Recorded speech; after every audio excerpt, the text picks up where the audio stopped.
William Davison is in Addis Ababa. He's a senior Ethiopia analyst at the International Crisis Group. Good to have you with us. What do you make of those comments from President Trump? Well, these are obviously pretty outrageous comments from the president. Suggest that he's not really in touch with the reality on the ground. The idea of conflict to solve this dispute over the Nile has always been very far-fetched and ultimately hugely counterproductive. It could lead to some sort of regional conflagration. It would, if there was conflict, especially in the form of the bombing of Ethiopia's Grand Renaissance Dam, it would make the zero chance of Ethiopia cooperating over the Nile River with the downstream countries, Sudan and Egypt, which Ethiopia has been trying to do during these negotiations. So really, it's just an absolutely outrageous suggestion and doesn't bring us any closer to an agreement at all. Ethiopia has been painted as the bad guy here. All right, here's the question. Is Ethiopia acting irresponsibly, unreasonably, when it comes to its plans to fill this dam from as early as next year? No, well, that's an important question. But the issue is that Ethiopia has already started filling this dam.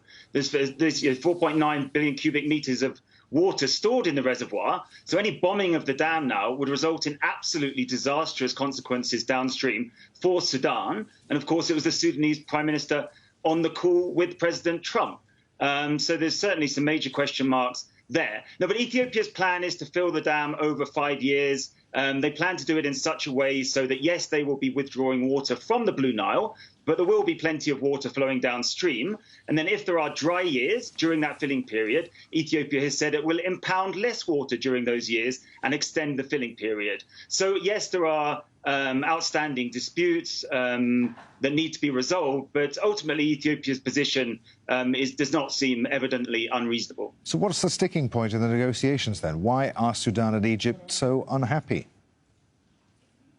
So there's legal disputes, and the easiest way to understand that is that Sudan and Egypt want third-party arbitration as the final resort in any dispute resolution process. And Ethiopia is holding the line on that and saying it will not submit to third-party arbitration. Then there's also various kind of complex hydrological-related demands where they want Ethiopia to ensure minimum flows downstream, especially during these dry periods. Ethiopia really wants to assess to have those issues decided in much broader negotiations, where the whole issue of the allocation of the Nile waters are decided.